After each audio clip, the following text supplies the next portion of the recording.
नमस्कार दोस्तों, मैं एक बार फिर आपकी आवाज़ से आपके लिए एक यूपी लेखपाल के संबंध में एक चर्चा करने आया हूँ।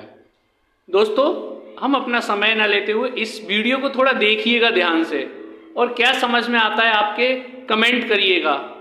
ये ऐसा नहीं है कि चयनित हो गए या अचयनित है, थोड़ा सा आप इसको सुनना और फिर बताना, और अच्छा लगे तो लाइक सब्सक्राइब कर लीजिएगा और शेयर करिएगा लोगों में ज़्यादा से ज़्यादा।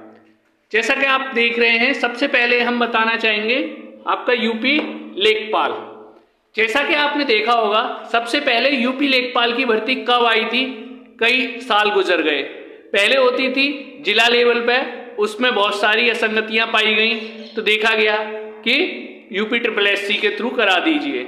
उसके बाद क्या हुआ, यूपी SSS ने डायरेक्ट भर्ती ना निकाल के एक हमें दे दिया। उसने अपने कुछ नियम बना दिए कि कैसे क्या होगा। उस नियम में सबसे पहला आया कि भैया हम पेट कराएंगे। क्या कराएंगे? हम कराएंगे वेट। हम क्या कराएंगे? पेट कराएंगे, और पेट के थ्रू भर्ती जो भी आएंगी पेट के थ्रू भर्ती होंगी। उससे क्या होगा कि छटनी कर देंगे। बहुत बढ़िया। आयोग का विचार सबको नागवारा हुआ कि एक लेखपाल लेवल की आप जॉब करा रहे हैं, वैकेंसी देंगे, उसके बाद क्या करेंगे आप, ये तो PCS की तरह प्री और मेंस ले लीजिए। उसको मेंस का भी नाम दिया गया, आपने देखा होगा। वैकेंसी कब आई?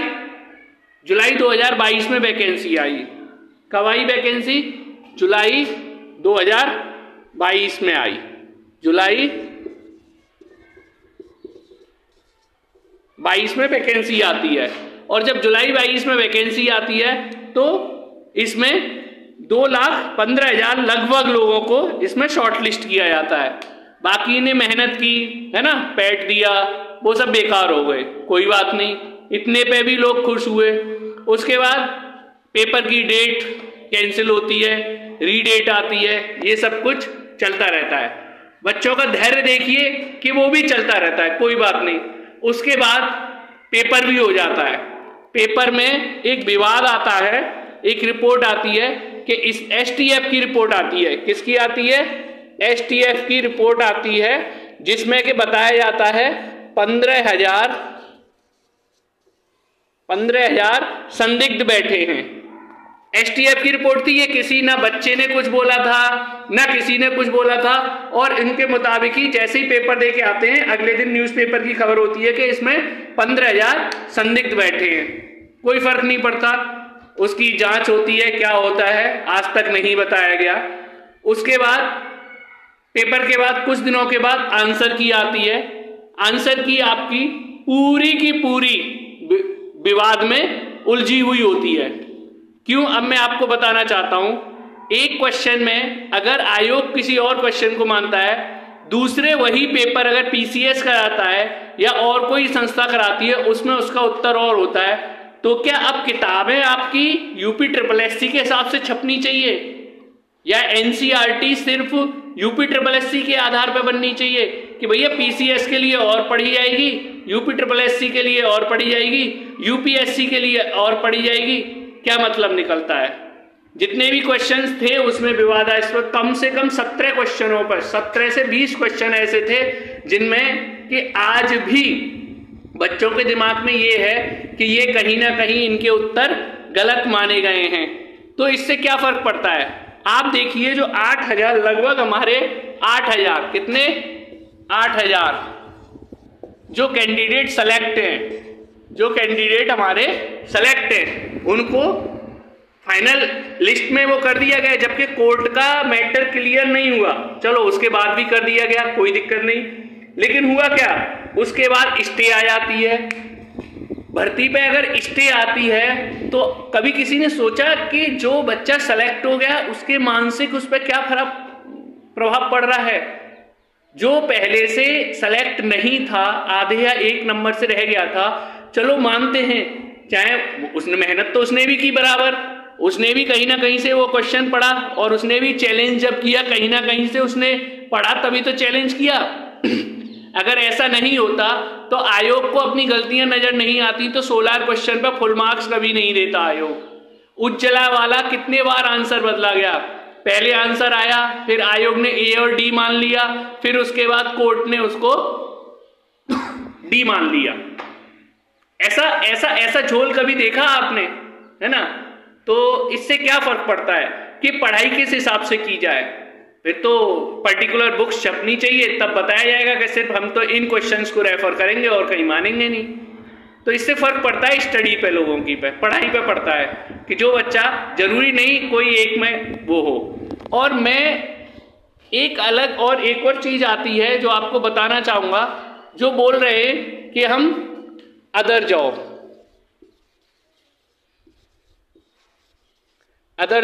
छोड़ के आ गई, जो कि कुछ लोग बोल रहे हैं 4200 ग्रेड पे की। 4200 ग्रेड पे की जो जॉब छोड़ के आए उनके लिए मैं बताना चाहूंगा कि शायद ही आपने अपने भविष्य की बड़ी बढ़िया वाली गलती की है। ये मत सोचना कि आपको, क्योंकि यूपी की भर्तियों का कुछ भी क्लियर नहीं है ना? आपको कल ज्वाइनिंग लेटर मिलने जा रहा था और आज नियुक्ति पत्र मिलने जा रहा था और रातों रात स्टे आ जाती है। फिर आयोग भी उसके सपोर्ट में आपके है, लेकिन आयोग भी धीरे से ये बोल रहा है राजस्व परिषद कि हम तो 13 से पहले वाली ज्वाइनिंग का डाटा मांग रहे हैं नियुक्ति पत्र का। तो कहीं ना कहीं इसमें भी डाउटफुल है। जब तक आपके हाथ में नियुक्ति पत्र लेके 1 महीने की पेमेंट नहीं आ जाती तब तक आप, या 2 महीने की, तब तक ये मत सोचना शायद आपकी नौकरी परमानेंट हो गई है। परमानेंट तो 2 साल से पहले सोचना भी मत, है ना? तो मैं आप सभी को यही कहना चाहूंगा, यूपी लेखपाल में इस समय बहुत बड़ा झोल चल रहा है और कोई भी सही ऑथेंटिक न्यूज नहीं है किसी के पास भी। कोर्ट का ऑर्डर क्या आएगा किसी को अभी तक पता नहीं है, अपने अपने अनुमान लगा रहे हैं कोर्ट ऑर्डर के लिए। कोर्ट अपना ऑर्डर कुछ भी दे सकता है। अगर साक्ष्य कहीं से सही मिल गए तो आंसर भी बदल सकता है, नहीं मिले तो एज इट इज रह सकता है। तो आप अभी कुछ ना कहें, जो बच्चे किनारे पे हैं जायज है उनकी टेंशन। मैं देखता हूं लोग कमेंट कर रहे हैं, उन पे कमेंट पे उल्टा कमेंट चल रहा है, तो इस तरीके का ठीक नहीं है आपस में। वो तो आप उत्तर प्रदेश के ही बच्चे, तो आप उत्तर प्रदेश के बच्चे का किसी का भी भविष्य खराब हो तो आप चाहोगे? आज आप एक मान लीजिए आप आधे नंबर से रह गए, आपने कोर्ट केस डाल दिया, है ना, और आप सोच रहे हो कि वो बच्चा, कल आप इन हो गए किसी भी कारणवश, कल आपके सामने ऐसी सिचुएशंस आएंगी जब आप लेखपाल में जॉब करोगे तो बहुत सारी सिचुएशंस ऐसी आएंगी जहां आपको डिसीजंस लेने पड़ेंगे। तो क्या कभी अपने फायदे के लिए आप गलत कर दोगे?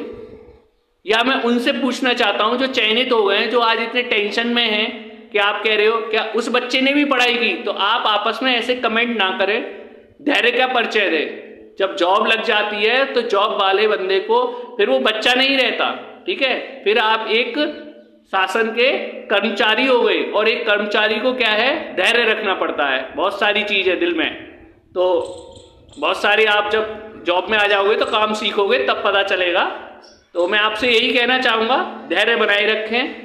जो भी आप आएगा आप सभी के फेवर में होगा, जो भी होता है अच्छे के लिए होता है, ये सोच के आप अपने आप को धैर्य से बैठें और वक्त का इंतजार करें। और जिन्होंने अभी तक रिजाइन नहीं दिया है कहीं, वो अपनी जॉब कंटिन्यू वहां करते रहें।